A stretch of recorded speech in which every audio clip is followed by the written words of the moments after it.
Est-ce que toi aussi tu as déjà utilisé ce concept technique? Ce concept technique a été énormément popularisé ces dernières années et il s'agit de l'order block. C'est un concept que beaucoup de traders en smart money utilisent de par son efficience, mais il y a un problème. Le problème, c'est que la plupart des traders que je connais et que j'ai pu accompagner se rendent compte qu'en fait l'order block, parfois ça fonctionne pas. Et ces personnes-là ont du mal à déterminer, à mettre le doigt sur qu'est-ce qui fait qu'un order block est fonctionnel et qu'est-ce qui fait que parfois l'order block ne fonctionne pas. Eh bien, à travers cette vidéo, je vais te présenter, selon moi, toutes les caractéristiques qui permettent à un order block d'être de haute probabilité. Et donc, ça va te permettre d'exécuter, de mieux analyser et vraiment de connaître ce concept beaucoup plus en profondeur plutôt que juste la face superficielle. Donc, on va voir ça à travers des exemples théoriques sur ma map, juste ici, et surtout des exemples graphiques sur TradingView. D'accord? Donc déjà, premièrement, faisons un petit rappel sur qu'est-ce qu'un order block. Alors un order block, c'est relativement simple. C'est la suite successive de bougies dans une direction. Donc dans ce cas-là, on voit que on a des bougies vertes avant l'impulsion. Donc avant l'impulsion, en fait, l'expansion d'autres bougies dans la direction opposée. Donc en d'autres termes, ici, on a les dernières bougies haussières, donc les bougies vertes, et ensuite le prix passe baissier et fait une forte expansion. Maintenant, le but de cet order block, c'est quoi? C'est en fait de faire office de support-résistance. L'idée, c'est que le prix va faire sa vie, etc. Et normalement, cet order block est censé être efficient, c'est-à-dire est censé à ce moment-là faire office de rejet depuis ce niveau.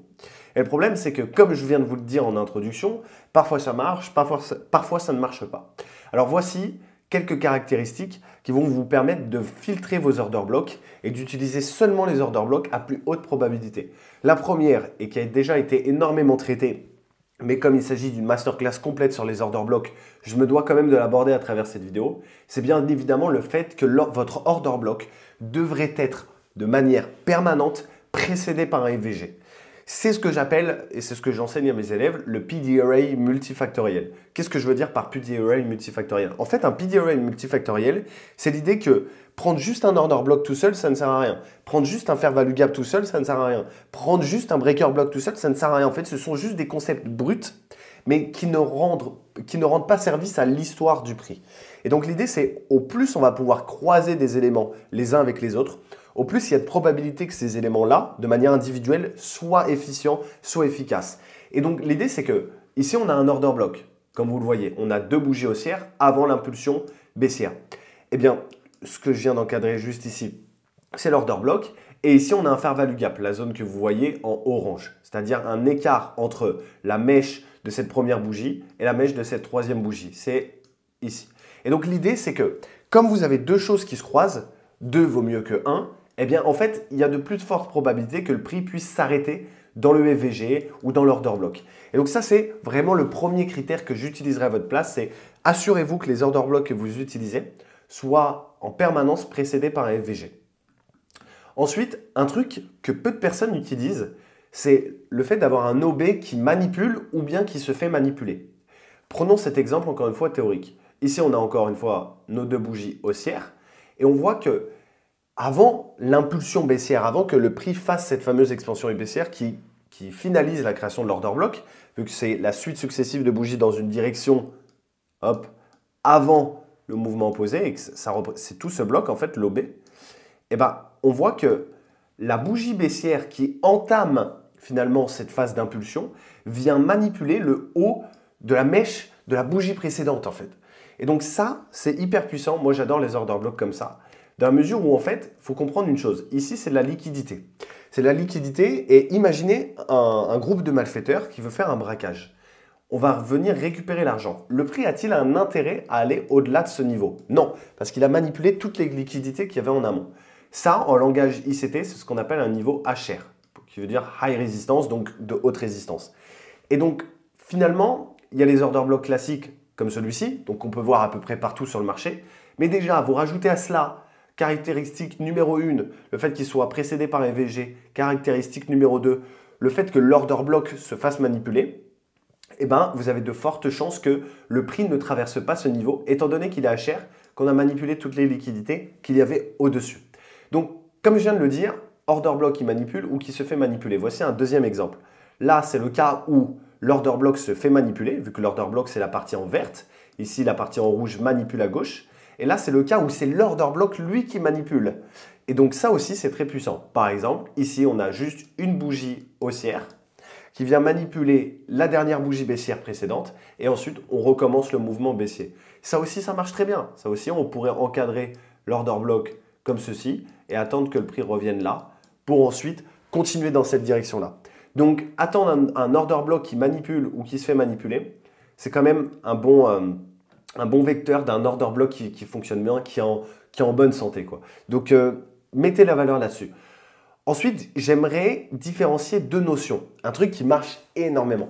Là, je vous parle de manipulation. Donc, une manipulation, c'est globalement l'idée que ici on a le haut d'une précédente mèche ou un all high, peu importe. On vient manipuler et ensuite on se renverse. Une erreur que font beaucoup de traders en smart money, c'est qu'ils ont tendance à confondre purge de liquidité, comme je vais vous en parler là maintenant, et un simple sweep de liquidité, une simple manipulation. Ici, vous le voyez, c'est une simple manipulation d'une bougie à une autre de manière très étroite. Une purge de liquidité, c'est vraiment quand on a une énorme accumulation d'ordre. Ici, on a des buy-side liquidity, des equals, des trendlines, etc. On a énormément d'argent. Tout ce rectangle que j'ai mis en vert, ça représente une énorme zone de support. Buy-side liquidity, c'est énorme.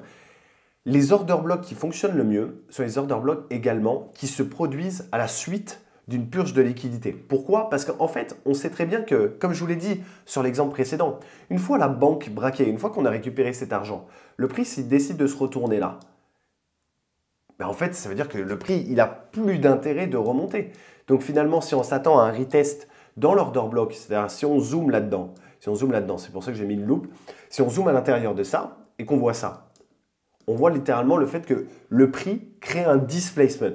Un displacement, c'est un fort mouvement impulsif qui va venir créer un fair value gap lors de ce mouvement impulsif. Et c'est ce qu'on voit ici. Et par la même occasion, ça va venir créer ce qu'on appelle une candlestick pattern. Les candlestick patterns, je ne vais pas revenir là-dessus, c'est vraiment le niveau débutant. Et le but, ce n'est pas de trop vous emmêler les pinceaux. Mais je pense que vous avez déjà entendu parler étoile du soir, étoile du matin, toutes ces patterns de bougies. Et l'une des patterns de bougies que j'adore le plus en ce qui me concerne, c'est les englobantes. En fait, il s'était lui-même dit que les englobantes sont une pattern qu'on peut utiliser en guise d'exécution, etc. Et je l'ai eu fait pendant longtemps et je continue à l'utiliser de temps à autre, même si ce n'est pas mon modèle d'entrée. Ça me permet de déterminer qu'est-ce qu'une bonne zone ou non. Et lorsque je vois une purge de liquidité suivie d'une englobante plus d'un displacement, alors cet order block-là, je vais adorer. Donc en bref, ici, en fait, c'est vraiment le Graal, quoi. Là, c'est le cumul de tout ce que je viens de vous présenter. Le fait que ce soit précédé par un VG, mais là, c'est encore mieux parce qu'il y a un displacement. Le fait qu'on vienne faire une purge de liquidité, donc on va venir manipuler tout l'argent, donc le prix n'a pas d'intérêt, encore une fois, à aller au-delà. Et encore mieux, le fait que l'order block manipule des liquidités en lower time frame ou bien se fasse manipuler, ça aussi, c'est un très bon point. Maintenant, par rapport à ce que je viens de vous dire, quelle est la meilleure unité de temps pour les order blocks? Ça, c'est une véritable question. Je sais que c'est une question qu'on me pose souvent. Est-ce que tes order blocks, tu les prends plus en compte en H4? Est-ce que tu les prends plus en compte en M30, en M15, en M5? Et en fait, la vérité, c'est que pour moi, les meilleurs order blocks, ce sont les order blocks sur lesquels je suis juste le plus à l'aise visuellement. Les gens ont tendance à complexifier la tâche. C'est-à-dire vraiment à s'inventer tout un tas de problèmes. Oh, il faudrait que j'utilise que les order blocks de tel ou tel time frame. Non. En fait, l'exemple précédent que je viens de vous donner avec la purge de liquidité, et je vous ai dit que j'adorais à titre personnel les order blocks qui se produisaient suite à une purge de liquidité, qui venaient créer un displacement, qui manipulaient des liquidités, et qui plus est, était une candlestick pattern, c'est-à-dire une englobante. Ben en fait, moi, globalement, lorsque vous voyez un order block, disons comme celui-ci, en fonction de la time frame dans laquelle vous allez vous situer, vous allez pouvoir retrouver un order block qui est plus ou moins, visuellement plus attrayant. Là, typiquement, supposons que ce soit un graphique en M30. Dans la mesure où nous avons deux bougies haussières, si je me mets en H1, ces deux bougies haussières vont constituer une seule bougie haussière. Et donc, si ce mouvement baissier qui va venir finaliser la création de l'order block est un mouvement très impulsif, par définition, ce que je vois ici en M30, eh ben en H1, il y a de fortes probabilités que ça ressemble à ça, c'est-à-dire une englobante. Et donc la meilleure unité de temps pour les order blocks, c'est pour moi en fait l'unité de temps où on va voir l'order block visuellement le plus attrayant, une englobante en fait. Et pourquoi une englobante? Parce qu'en fait une englobante, il y a deux choses qui se passent. Un, displacement plus BMS, c'est-à-dire cassure de structure. Parce que quand on zoome à l'intérieur de ça, en fait, on a du coup nos bougies haussières suivies de nos bougies baissières avec un fort displacement qui viennent créer les FVG. Et donc, il suffit que le prix ait fait ça juste avant. En fait, c'est une cassure de structure, donc un BMS. Mais ne vous inquiétez pas, restez bien focus jusqu'à la fin. Je vais vous montrer des exemples graphiques juste à la fin. Je vais revenir sur IPA, EPA après et 3 indiens BMS, RTO. Je vais commencer par vous montrer les exemples graphiques dès maintenant. Alors, là, je vous ai montré pas mal d'exemples pour vous montrer à quel point c'est super important de bien filtrer ces order blocks. Typiquement, je vais vous montrer des order blocks qui, pour moi, fonctionnent bien. Qu'est-ce qui fait que cet order block ici, vous voyez en M30, qu'est-ce qui fait que cet order block, le prix a bien réagi à l'intérieur, on voit qu'il y a une belle réaction baissière. Alors que ici, on a un order block, c'est-à-dire une dernière bougie haussière avant un fort displacement. Pourquoi le prix va venir traverser ici? Donc l'idée, c'est essayer de mettre en opposition qu'est-ce qui fait que celui-ci a fonctionné et celui-ci n'a pas fonctionné. Alors, celui-ci, pourquoi il a fonctionné? On va regarder par rapport à tout ce que je vous ai présenté. Déjà, je vous ai dit, ne vous limitez jamais à une seule unité de temps. Je vous ai dit, on va regarder la meilleure unité de temps, celle qui nous apporte le plus d'informations. Donc, en ce qui me concerne, j'aime bien les candlestick patterns, donc je vais regarder l'unité de temps où ça ressemble à une englobante. Ici, en M30, bingo, on voit ma dernière bougie haussière avant le mouvement baissier qui crée un displacement. Ce displacement va venir créer un fair value gap à son origine. Donc, ça veut dire que mon order block est précédé par un fair value gap. Et en plus, je vous ai dit quoi? Je vous ai dit, au final, une englobante, c'est displacement plus BMS, cassure de structure. Donc, en fait, on va venir casser ce niveau-là. Regardez, si je me mets en lower time frame, par exemple en M5, hop, si je me mets en M5, on voit bien que, en fait, ici, c'était une ancienne structure qu'on est venu casser. Donc, finalement, par rapport à toutes ces caractéristiques, j'ai bien un order block qui casse une structure. Et en plus de ça, j'ai un order block qui crée un displacement. Donc, il est précédé par un fair value gap par définition. Mais au-delà de ça, je vous ai même dit quoi? Je vous ai dit, nous, ce qu'on veut, c'est les PD arrays multifactoriels. Le terme que j'ai plus ou moins inventé pour dire qu'on n'utilisait jamais un FVG tout seul, jamais un breaker tout seul, jamais tout ça tout seul. On va venir croiser un maximum d'éléments. Cet order block, il est non seulement précédé par un FVG, mais ça, on l'a déjà vu. Mais si on regarde dans M15, regardez ce qu'il y a en M15. Ici, on a ce qu'on appelle un BPR. Donc, le BPR, c'est tout simplement un double fair value gap. Vous voyez l'écart entre cette bougie, cette mèche, et ici, et ici, et ici. En fait, le cumul des deux, c'est ce qu'on appelle un BPR. Donc, ici, on a order block, fair value gap, displacement, BMS, BPR. On a énormément d'informations. Et en plus de ça, l'order block se fait manipuler. Regardez, c'est exactement ce que je vous ai montré tout à l'heure. Ici, on a nos deux bougies haussières qui viennent créer l'order block. Et ici, la mèche de la bougie noire, en fait, va venir manipuler les bougies précédentes. Ce qui fait qu'en fait, on a tout. On a manipulation, on PD array multifactoriel, BPR, order block, displacement. Tout ça, c'est juste incroyable. Donc ça, c'est ce qui fait que cet order block a fonctionné. Par contre, si on regarde ici, pourquoi ça n'a pas fonctionné? Ici, en fait, on voit que, regardez, il y a énormément de liquidité ici. Ici, c'est un nid à stop loss, clairement qu'on se le dise. Ici, il y a énormément de liquidité, c'est des equals, c'est quasiment des equals. Il aurait fallu, pour que cet order block, je puisse le considérer, que la mèche de la bougie qui crée l'order block sweep des liquidités. S'il avait sweep des liquidités comme ça, alors je me serais dit, peut-être que le prix a créé une dernière manipulation, ce qui peut rendre efficient cet order block. Or ici, ça n'est pas le cas. Donc, en fait, mettez un maximum de probabilité de votre côté. Là, ici, en fait, le prix avait juste une volonté d'aller chercher des dernières liquidités avant de se renverser.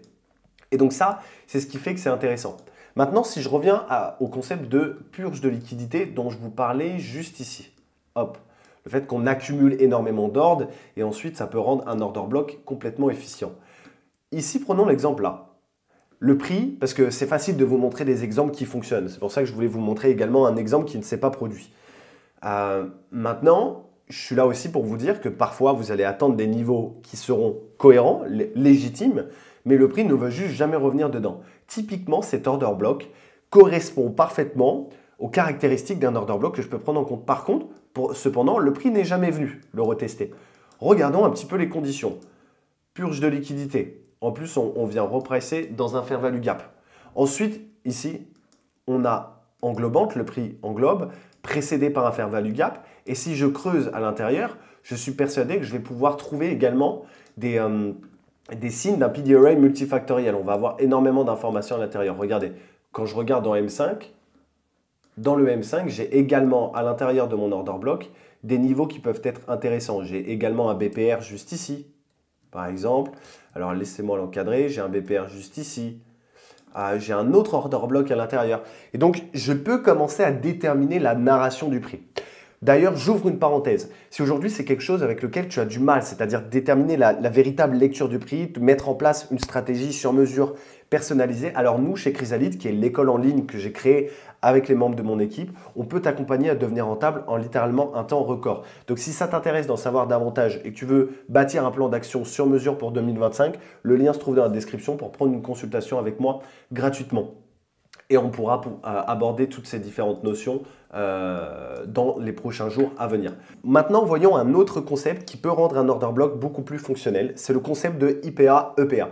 IPA signifie Inefficiency Price Action et EPA, Efficiency Price Action.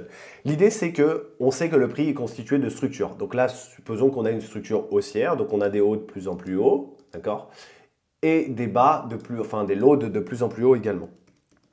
L'idée, c'est lorsque le prix va venir repricer dans une ancienne structure, alors on dira qu'il est efficient parce qu'il est venu repricer à l'intérieur des blocs institutionnels. Bref, je ne rentre pas dans les détails. Alors qu'à l'inverse, s'il n'est pas revenu repricer dans ces anciennes structures, on dira que le prix est inefficient, donc IPA.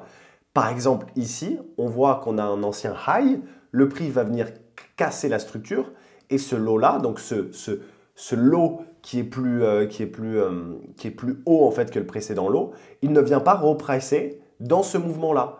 Et ce mouvement-là, par ailleurs, c'est aussi un order block, vu que c'est le dernier bloc baissier avant la hausse. Donc, on dira ici que le prix est inefficient. Et donc, l'idée, c'est lorsque le prix va venir rendre efficient un price action qui est inefficient, qui plus est un order block, vu que ici c'est le cas, alors il y a de fortes probabilités qu'en zoomant à l'intérieur de ça, l'order block soit très efficace, plutôt qu'un simple order block au beau milieu de nulle part. Donc ici, on voit que le prix reprice à l'intérieur de l'IPA-EPA, etc., etc. Donc ici, si j'avais un order block, par exemple, vu que cet order block n'a pas repricé à l'intérieur de son ancienne structure, eh bien, je considérerais plus ce niveau comme un niveau de liquidité. Mais on va voir un exemple pour que ce soit beaucoup plus parlant. Regardez ici. La structure, elle est tout simplement faite comme ceci. Donc ici, on a un swing baissier, on a un retracement, bam, bam, bam. Ok. Donc ici, en fait, on pourrait dire que c'est un niveau de structure. Et en fonction de l'unité de temps dans laquelle je me mets, on peut plus ou moins le voir pour que ce soit un peu plus visible. Faites voir en H1. Voilà, en H1 par exemple, on va se mettre, disons, au corps. On va tracer au corps, IPA-EPA. Et regardez, en fait, IPA-EPA, mince. Donc ici, c'est une ancienne structure. Et l'order block va venir se créer, l'order block que l'on a étudié là, juste tout à l'heure, l'order block se crée bizarrement sur le précédent niveau de structure. Ce qui veut dire qu'encore une fois, ça rentre dans le cadre de PD array multifactoriel. On croise les notions. On sait que le prix a besoin d'être efficient. Donc, si le prix crée un order block sur un niveau, en fait, ça veut dire qu'à l'échelle lower time frame, le prix, il crée l'order block dans cet ancien niveau de structure. Il recrée l'order block dans cet ancien niveau de structure, juste ici. Donc, il y a de fortes probabilités qu'ici, le prix rejette. Donc, ça aussi, c'est des éléments que vous pouvez intégrer dans vos insights, dans vos prises de notes, pour pouvoir découvrir de nouvelles choses. Et enfin, un modèle d'entrée. Maintenant, restez bien jusqu'à la fin parce que là, je vais vous partager un modèle d'entrée qui va vous permettre, avec cette notion d'order block, d'avoir une stratégie à part entière ou quelque chose que vous pouvez rajouter à votre stratégie en optimisant vos probabilités, vos chances de réussite vis-à-vis des order blocks. Cette stratégie, elle est simple, ce qu'on appelle 3 indiens, BMS plus RTO. Alors là, vous allez me dire, ok, de quoi il s'agit? Il part dans tous les sens. 3 indiens, c'est une pattern de ICT où globalement, pour vous le montrer, lorsqu'on a une phase d'expansion, le prix, souvent, lorsqu'il va retracer, va venir créer 2 manipulations successives, donc en d'autres termes, 3 highs successifs. Ici, on a une manipulation, on vient manipuler un high, une deuxième manipulation, on vient manipuler un second high, ce qui nous fait au total 1, 2, 3 highs. C'est ce qu'on appelle, c'est ce que ICT appelle les 3 indiens. L'idée, c'est d'attendre une cassure de la structure, donc un BMS, puis un RTO. RTO qui signifie return to order block ou return to origin. En ce qui concerne ce modèle, je vous invite vraiment à exécuter sur l'order block. Et généralement, c'est ce que le prix va faire. Donc, il va repricer dans un OTE ou dans une zone relativement pertinente. On attend bien que le prix vienne manipuler une fois, deux fois. On casse une structure sur notre passage. Puis, on reprice sur le mouvement d'origine, sur le dernier bloc à la hausse avant le mouvement baissier, donc l'order block, pour pouvoir trader comme ceci. Et là, vous allez avoir vraiment des order blocks très puissants. C'est ce que je voulais vous montrer à travers un exemple pratico-pratique, pour que vous puissiez voir vraiment à quoi ça ressemble. Alors, ici, même si mon chart, ça commence à être un petit peu le brouhaha, on va essayer de mettre un peu de tri là-dedans. Regardez ici ce qui se passe. Là, ça devient très intéressant. Ici, on a, si on dézoome un peu, on va se mettre en M30, ce sera peut-être plus facilement lisible. Ici, on a un premier lot. Donc, le prix va venir manipuler ce lot. On va venir manipuler, vous regardez. Bam, on fait un displacement, directement on se retourne. Donc là, ça veut dire qu'on a notre première réaction. On a une manipulation, deux lots. Et ici, on a une troisième manipulation. Et en plus, cette manipulation, on profite pour aller manipuler encore un plus gros niveau de sell-side liquidity. Donc là, en fait, j'ai vraiment énormément d'informations qui me montrent le prix, il a juste une envie, c'est de monter. J'ai ma pattern des 3 indiens, on vient récupérer un niveau de sell-side liquidity encore plus puissant. Maintenant, moi, j'ai besoin d'un modèle d'entrée cohérent. Donc, si on creuse un petit peu ce que le prix a fait juste après avoir manipulé ce niveau-là, on pourrait regarder ça, je ne sais pas si c'est visible en M5 quand j'avais noté ça, ou alors en M1. Tac, on va mettre en M1. Ce sera peut-être plus cohérent. Hop, ah super, magnifique. Ici, on voit qu'est-ce que le prix il fait. Il fait un swing low, donc c'est-à-dire que là, il fait l'origine du mouvement avant de se retourner. Et puis, on va attendre qu'il casse une structure. Bon, là, il ne casse pas vraiment de structure. Par contre, il en crée une nouvelle. Il retrace, il casse la structure. Donc là, c'est bon, j'ai mon BMS. Donc, on a dit quoi? On a dit 3 indiens, BMS, RTO. Donc, on attend un retour à l'origine. Sauf que je vous ai dit quoi? Je vous ai dit, si le prix ne reprice pas dans son ancien bloc, alors on a de fortes chances que ici, ce soit un niveau de liquidité. Donc, on va attendre une manipulation de ce niveau. Et en plus, on a toutes les caractéristiques sur notre order block de ce qu'on vient de voir. 1, précédé par un FVG. 2, PDRA multifactoriel, parce qu'on a FVG, BPR, on a liquidité, on a notre pattern, 3 indiens, etc. Et on voit que l'order block, donc ma bougie noire, elle manipule ces liquidités-là. Donc ici, le prix a de fortes probabilités d'être high resistance. Donc si je mets un ordre limite, un buy limit ici avec un SL sous mon order block, sachant que je sais qu'il y a des personnes qui ont des SL greedy qui se mettent littéralement au corps, je ne suis pas trop fan de cette idée-là. Mais bon, prenons vraiment le cas où on a un SL qui est relativement safe. Voilà, juste ça, juste ce modèle d'entrée nous permet en fait d'aller chercher un risk-reward assez intéressant, quoi. Si on vit juste ce niveau de buy-side liquidity, le prix donne 22 R. Ce qui est honnêtement pas déconnant. Je ne vous dis pas de vous payer à 22 R, mais je vous dis, voilà, vous vous payez au long du chemin, ici. Ça fait de l'argent. Donc voilà en ce qui concerne les order blocks. Donc juste pour faire un bref récapitulatif, un order block à lui seul ne fonctionnera jamais, c'est juste le concept brut, c'est comme tout, un fair value gap. J'ai enregistré une vidéo sur les fair value gap où je vous explique qu'est-ce qui fait qu'un fair value gap peut fonctionner ou non. Différenciez bien le concept brut du concept qui fonctionne. Un concept brut, n'importe qui, un enfant de 5 ans peut le comprendre. C'est facile de comprendre le vulgaire rappel sur l'order block que je viens de vous faire. Ça m'a pris 2 minutes pour faire ce rappel-là, alors que il y a des vidéos sur Internet de 15 minutes juste pour expliquer ça. Ça ne sert à rien. Ce qu'il faut comprendre, c'est la narration, comment on imbrique tout ça ensemble. Donc, mettez ça en place pour pouvoir déterminer vos meilleurs order blocks. Assurez-vous qu'ils soient précédés par un EVG. Assurez-vous que l'order block manipule des liquidités ou alors se fasse manipuler. Assurez-vous qu'il y ait une purge de liquidités pour amorcer vraiment un mouvement de retournement. Vous pouvez également utiliser le concept d'inefficience, d'efficience. La meilleure unité de temps pour les order blocks, c'est l'unité de temps où vous allez voir l'order block le plus attrayant, c'est-à-dire une englobante, candlestick pattern, displacement plus BMS. Et enfin, l'un des modèles d'entrée les plus efficaces en ce qui concerne les order blocks, c'est le 3 indien plus BMS plus RTO. Mettez ça en application, travaillez ça sur vos notes. Et si vous voulez avoir accès à la charte entière, je vais mettre l'accès directement dans mon Telegram. Donc, je te laisse rejoindre mon Telegram qui se trouve dans la description. Et en ce qui concerne les personnes qui ont envie d'en savoir plus sur Chrysalide, sur l'école en ligne qu'on est en train de créer pour pouvoir permettre aux personnes de devenir rentables en un temps record, en 12 semaines, via la mise en place d'une stratégie sur mesure, via un tracking complet sur des éléments de psychologie, etc., des coachs qui sont disponibles, des lives de groupe.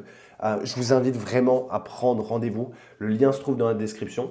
Les places ferment assez régulièrement, vu que c'est un format école, ce n'est pas une formation en ligne. On a des classes, on a un coût humain. Donc, je t'invite vraiment à prendre la décision rapidement, sachant que ça ne t'engage à rien. Nous ne sommes pas pieds et poings liés. En tout cas, c'était un plaisir pour moi de faire cette vidéo. N'hésite pas à la reconsulter à nouveau. Je te souhaite une excellente journée